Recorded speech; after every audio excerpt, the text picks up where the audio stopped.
you're just feeling uncomfortable when people make a big ooh-ah thing about, you're 18 and you're sober, and it made me feel like special. I don't want to feel special in AA, right? I want to just be a part of you.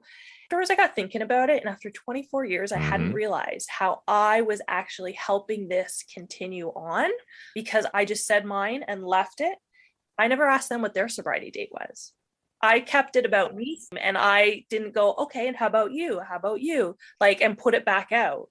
So that's like a new, deeper thing because I don't like my ego. I can be even sober, Yes. I don't like it. So that was kind of like a new depth I hadn't got to. I heard it through the grapevine. Welcome. It's the AA Grapevine half-hour variety hour featuring the collective voices of Alcoholics Anonymous. I'm Don, an alcoholic in Greensboro, North Carolina. Hey, Don. Hey, everybody. I'm Sam, an alcoholic in Palm Springs, California. Sam, I'm about to really feel like an old-timer. Coming up very soon will be my 70th birthday, belly button birthday. Well, it's not going to be your sobriety birthday. I know that. But, as far as recovery goes, that's different. But, when I came in, I remember my sponsor's sponsor, I was introducing him to speak, and he had 12 years. And I said he was an old timer. And he was going, old timer? I don't feel like an old timer. Of course, I've got 27 years and I don't feel like an old timer. It's one day at a time. But when I first came in, this was really important, the amount of time. It was. I needed those early chips and those mile markers. And they were a celebration. It was something to achieve at that moment, get that 30-day chip, that 60 or 90-day chip. So if you'll recall, I got sober in 2003, and that's when I had my last drink. But in 2012, I had a moment of clarity and found that using poppers and diet pills was not sober for me. And I reset my sobriety date. But poppers and diet pills, that's not AA, but you reset your AA. I reset my sobriety date because I only have one. And for me, what that boiled down to was I needed to do that so that I could look people that matter to me in the eyes and with integrity tell them that I was sober. And I hated it. I hated starting over. It was not a fun experience. But here's the thing, I'm coming up on 10 years since that reset. But I don't feel like I've got 10 years. I feel like I've got 18 or 19 years. Well, you do, in that you have 19 years of sobriety experience. Exactly, of experience. I've got that amount of time of practicing the principles of this program and trying to grow. The number is not as important to me as it once was. And I'm actually grateful for that because my measure of my sobriety today, how am I doing? Well, am I happy? If you're coming back from drinking again, then the chips and the emphasis on the chips work against you. Unlike the first time through, it was a goal to achieve. The second time through, it seems like it could be, a slap in the face. It does. And it actually proves to be an obstacle for some people who are trying to come back, especially those who are just trying to get traction in the first place. So it's a conversation that I think should be had. I remember going to the roundups and the conferences. I love going to those things. And almost every one of them does a sobriety countdown. Yeah. I hated it when I reset my date. I absolutely loathed them. But I've been to one where this guy that I knew who had struggled and he had relapsed and he had picked up his new chip 3 or 4 days before that countdown, was sitting by himself in the middle of this large room waiting for his day count to be called. What a horrible experience. I went and sat down with him because that was it wasn't good. So yes, we do keep track, but that's not the focus. Yeah. I always like it when people give out the chips and they end it with, who's got today? I like that a lot too. Yeah. Sam, how can people send us a question for the old timer? Don, the easiest way to do that is just to pick up the phone and call 212-870-3418 and you record your message. That's 212-870-3418. Well, this month, the Grapevine magazine includes Gail's story, who's our guest today. What's in a number? Do we put too much importance on the amount of sober time we have? Also in the April issue is Tough Love. Should we applaud people who come back from relapse? There's a story about the importance of physical accessibility in meeting spaces and lots more. Sober experience shared from Hawaii to Ontario to Connecticut. Well, today we're talking with Gail, and let's see what she has to say.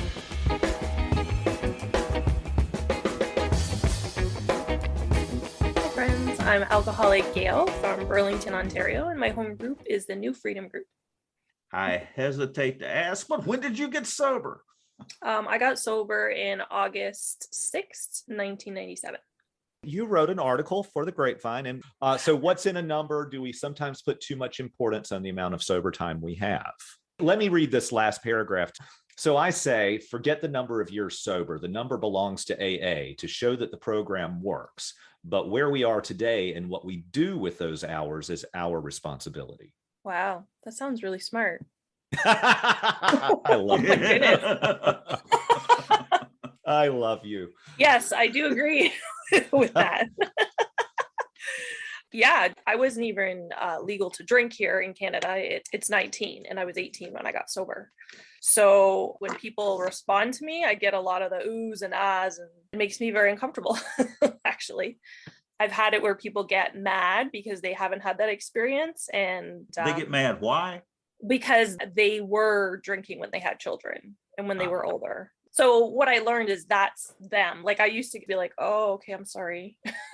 Like, I don't think anything extra special happened for me at 18. I just hit bottom like everyone else did. Mm-hmm. I just always say I didn't have a spiral down. I just had a straight line just down. Yeah, well, what was going on? Had you heard of AA before? Well, the typical, AA, like men in trench coats and stuff like that. I envision like AA as a place still of sickness where people are just not well still. I never knew it was a place of wellness. Never would we hear laughter in the room or anything like that. No, nothing like that. Yeah. In Canada, do AAs wear trench coats? Some of them do, but not everyone. So you did come in at a young age. Were there other people your age in the rooms? So at the time around where I was the youngest, but there was other young people around like up into like 21 and stuff like that. I love the young people. There's like, it's like a yippee-ki something or something like that. Yippee-ki-yay. IKIPA, the International Conference of Young People in AA? Yeah, I think so. At the 2005 Toronto conference, they were here. All the young kids were jumping around, and that's when I learned I wasn't young anymore. Oh my God. I love their energy and everything, but I just couldn't jump around with them. We can't keep up in that regard, but we're still welcome. That's one of the coolest things about young people in AA is Don, even at 70, you're welcome to be a part of Wipeout. Yeah. Oh, good. And I find anyways, like, because when I came here, the older guys, they were old. And now it's been 2 decades later and they're still here and they're like old, right? So, but their spirits are so young. And I don't mean like immature. I just mean like young and well, right? Young and well. So at a young age, you totally gave up and decided that you could not control your drinking anymore. How did you manage to do that? It wasn't like, I got to stop drinking. It was like, I got to stop living, more like. And when I first read that first step, like life was unmanageable, what I heard was like, life was unbearable, unlivable. Like I was thinking about all the inside stuff because I was 18, right? I didn't have a car, a house, kids, all that stuff. But for a long time, even before I picked up a drink, like alcoholism was in me, I believe.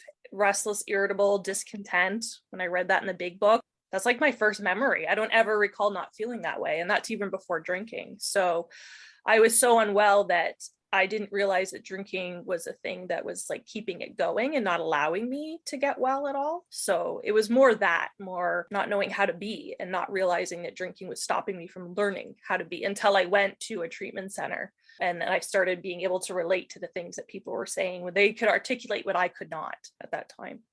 Gail, several times you've mentioned the word well and unwell, and I love that that's a part of your message. because so many of us, including me, came in. I didn't know I was sick. I thought I was broken. I thought that there was absolutely something wrong with me, but not yes, but not that there was a chance to get well and be well and really enjoy living. Mm-hmm. How did you approach working the steps? Did you have trouble with the steps when you first came in? Well, maybe you'd have to ask my first sponsor that. I don't think. Let's get your sponsor on here. We've got your sponsor here on the line. Maybe you'd have to ask other people. I don't think I did. I mean, I did the best of what a newcomer could do. I had nothing left in my life. Like, I graduated high school in sobriety. So I had stopped going to high school, it was getting in the way of the partying and drinking, like no friends, just bare thread of family letting me live with them still. So I was fortunate. I didn't feel like it at the time, but I had the gift of time. And all I could do at the time, as many meetings as there was around here, I went to like 11 meetings a week. One time I went to Friday night, I go to one meeting and then get dropped off at another meeting afterwards. So I was able to just completely immerse myself in it. I'm very visual. So like a wooden table. And I used to have this deep, deep groove of how I used to be. And I'm now jumping out trying to make a new one. So in that 6 months of treatment, it helped me start to really get a new groove going. So when I came back, I knew like meetings and sponsor and all that stuff. So I just literally threw myself into it. I had nothing else to do. You didn't struggle with writing an inventory, with talking about the things that you had done with another person?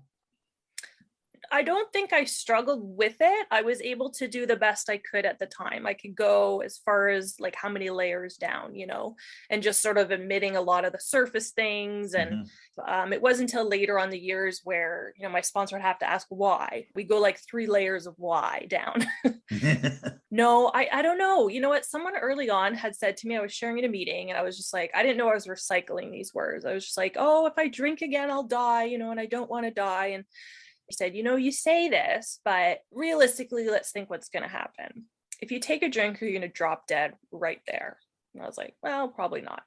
He said, well, if you take a drink, what is probably guaranteed to happen is all that inside unmanageability and turmoil you lived with will come back. And I was like, oh, hell no. I do not want that to happen. So I always had that in my head. So it was like a rock and a hard spot. Either do this uncomfortable inventory, these amends, or go back to how it was, right? So yeah. I'm really glad that man said that to me. He made it real for you.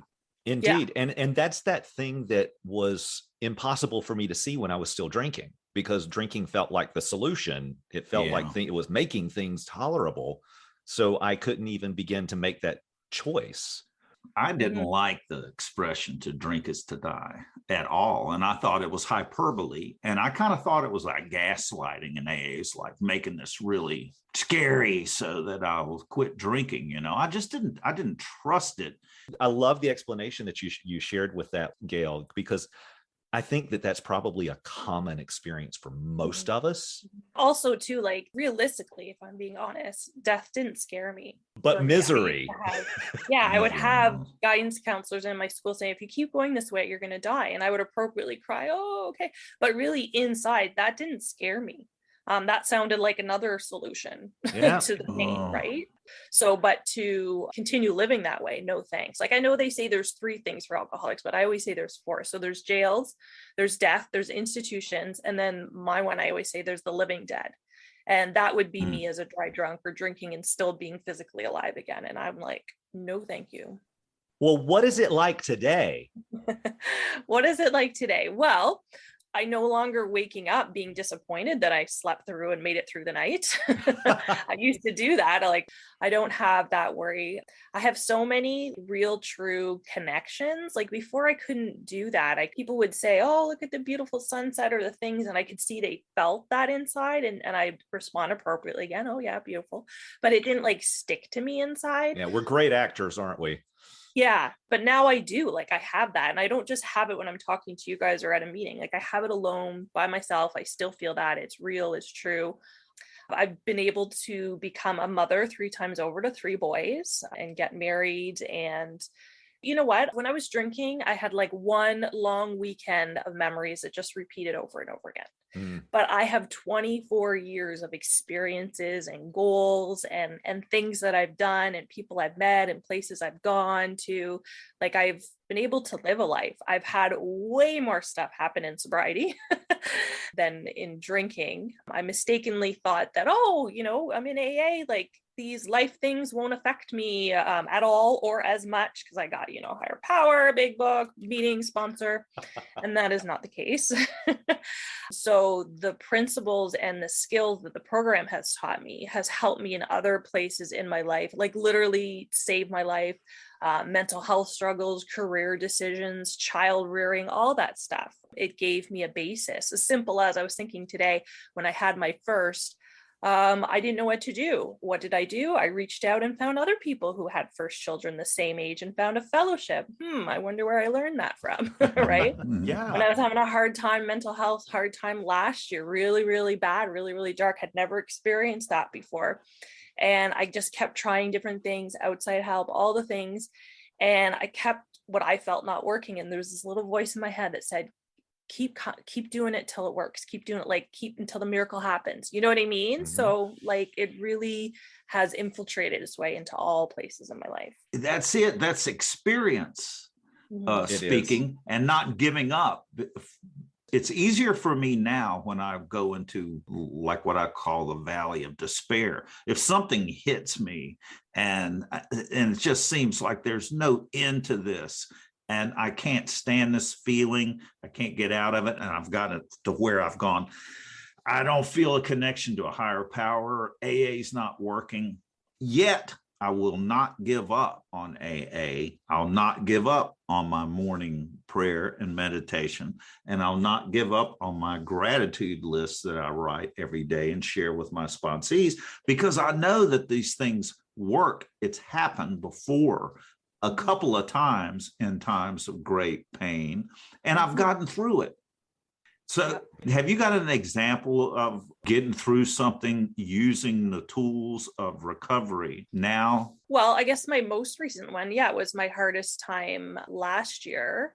Like I said, I was going through different like mental health issues and never had the experience waking up in panic attacks already. My body just like with everything that happened, it was a combination of many different things, a buildup. And apparently AA doesn't stop you from being human.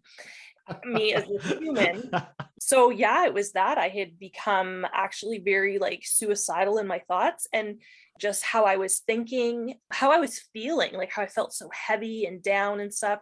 And I was very sad because I knew that wasn't me. I knew that I was a happy, joyous, and free person because the program, with all the cleaning out of the 4th and 5th, continuing on, clearing my path with 8 and 9 and doing my 10th, normally I could tell you who Gail was. And I knew that this was not me. And so to reach out and to help, and the people, the other professionals that were helping me, they were like, hey, because I'm in the healthcare profession as well. She said, if you don't want to be in a healthcare helping group in your area, we can put you somewhere else. People are where they run into clients and stuff. And I'm like, I don't care. I don't care. Like, I knew that wasn't the most important thing. Like, my wellness was the most important thing, which is what the program has shown me, where I just show up. Whoever's there is there. I've run into the last boyfriend that I dated while drinking there. I've run into people I used to hang out at high school in meetings and stuff. You know what I mean? And that doesn't matter. So practically, what were you doing? So what was I doing to help I was praying, and I wasn't praying to God because I was pretty mad at God. So I remember, like I said, I couldn't even say the word God. And so I said, I don't feel a connection to that right now. And someone said, what do you feel a connection to? And I said, well, love, because I thought of my children and that feeling. So she's like, pray to love. So I would do that. I would pray to love. I would tell, the good, the bad, the ugly, and the awesome, let it all out and just be honest. I always tell my kids, tell the truth, even if it's bad news, because you guys taught me that. Right. Trying to put as much as I could out into the light. That's what the program taught me to. You put out into the light, you talk it out, you cry it out, you journal it out, all those things. And just putting one foot in front of the other, like one moment at a time. I couldn't even do this too shall pass because I had no idea how long this was going to continue on for, because I'd never experienced it before. And instead, I saw this article and it was talking about this too shall pass. And from where I am and where it's going to be was too far to connect. but it was talking about it'll be different. And for me, that kind of brings it more into the moment. Like my morning could be different than the afternoon, stuff like that. The program had ingrained in me just integrity and caring for others, not wanting my children to suffer for how I was feeling, and would get up and do stuff that way. Like I remember laying in bed just to stop this crazy in my head that was happening. And I just said the Serenity Prayer over and over and over. I might have said it for like an hour, I don't know, until I fell asleep. I've done that. Because I just, so uncomfortable in my skin. And that really sucks when you're so uncomfortable in your skin and you can't drink, or you're choosing not to drink. Because like, as far as I was concerned, I had these roads I could pick. I could go down the drinking road, which I knew was going to be hell and horrible, because I know that the idea that I can drink like others has been smashed, and I know where it's leading. Or I can continue down this other hell path of how I'm feeling and not knowing where it's leading. That's what I felt like my two choices were. So I really had to bring it into the moment and just do the next right thing, what the program talks about. And it was really hard. I tried to stay connected instead of isolating, because that's what the disease wants from me, right? That's what alcoholism wants me, alone in the dark rather than with others in the light. So as best as I could, I was doing that. How do you decide what the next right thing is? How do I decide? Well, sometimes the next right thing is like, well, get out of bed and brush your teeth. Now, what do you need to do? Okay, well, it's mornings. You should probably have breakfast. I remember I actually did that. I pulled on many different experiences I had during this time last summer with the early sobriety, because I came home from treatment, still like didn't have school, didn't have a job, kind of didn't, just besides meetings. And I would like, okay, get up. Yeah. Have breakfast. Okay. Well, maybe you should shower and get dressed for the day. Okay. And then literally like God would take over. Something would happen. I was living at home with my mom and sister. My mom would be like, hey, want to do something? Someone would call about whatever, or I'd finally get a chance to watch the movie I wanted to watch. Like something would happen. And early on, pretty much, I remember saying prayers. And this is sort of what I did last summer too, was I was like, hey, God, I will move today. And that's the only thing I got for you. I'm not going to do it happy or grateful or joyously or by helping others, but I will just continue to move. And that's it. That's all I'm offering, which in the end was a big thing. Because before, someone looked at me sideways on a Sunday and I'd be in bed all week, not going to work, right? Like I wouldn't even move. Well, so something that just totally hit me while you were talking about that, you said something would happen. But you had gotten out of bed, you had brushed your teeth, you had eaten some breakfast, you had gotten dressed, you were ready. So even though it was the basics, you had done the basics, and it made it so that you were ready when something happened. And wow, I mean, what a great way to live. I'm ready when something presents. Yeah. Yeah. And before I wouldn't have done any of those things, right? Everything, life would come to a screeching halt.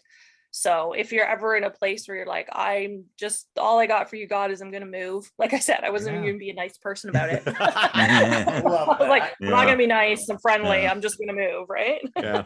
But that was big. That's like half the battle right there, which I didn't even know. Also, like you can pray with exactly where you are. And I mean, I've been mad. I've prayed and I don't believe in this, but I'm praying anyway. Keep me sober today. And then turn my focus to what's the next thing that I can do. Those tools that we learn when we first get sober, I mean, breaking it up one day at a time. I can't handle one day.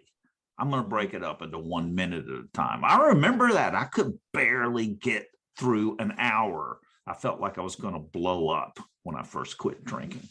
And I just was like going, okay, can I stay sober for the next minute? Yeah. HALT was the slogan HALT was really big for me too. And what's that stand for? Hungry, angry, lonely, tired, or thirsty. I had 2 T's. My first sponsor always did that. Okay. And it kind of gave me some focus, especially early in sobriety, but especially last year when I couldn't even focus myself too, right? And I was like, what should I do? Well, I'm hungry. And I could go through those things. And that would be an adventure in itself. Well, I'm hungry. All right. Head down to the kitchen. There's other people there. There's, hey, I'm going to turn on the radio while I'm making something. Yeah. Like you said, the ball gets rolling, right? And stuff happens. That's really cool. So how do you measure your sobriety today? By asking other people how I am. I love that. Yeah.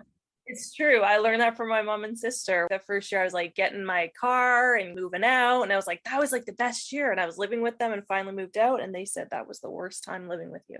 And I'm like, what are you talking about? I was doing this and this and this. She's like, yeah, but you were like a bull in a china shop. If we got in your way of you doing that, that, and that. So I don't know how I think I am and how other thinks I am. I think.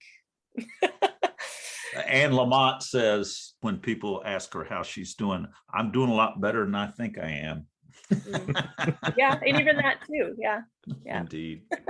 Gail, thank you so much for joining us. It's been a real pleasure getting to know you a bit. Thanks, Gail. Yeah, no problem. Thanks for chatting with you guys.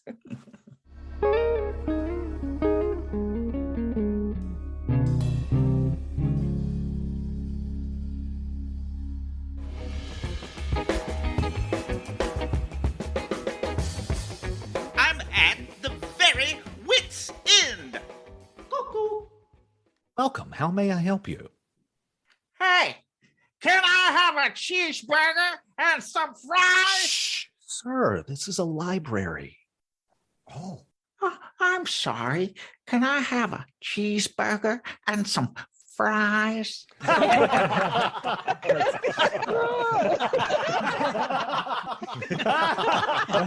It's really not that funny. Thanks for joining us. The AA Grapevine Half Hour Variety Hour is posted every Monday and is produced by AA Grapevine, Inc. We don't speak for AA as a whole. We share the experience, strength, and hope of members to help others recover from alcoholism. Podcast info, including how to call in, is at aagrapevine.org/podcast. Find AA Grapevine on Instagram and the AA Grapevine channel on YouTube. All things Grapevine are available at aagrapevine.org. If you want to know more about AA, Google Alcoholics Anonymous and your city or visit aa.org.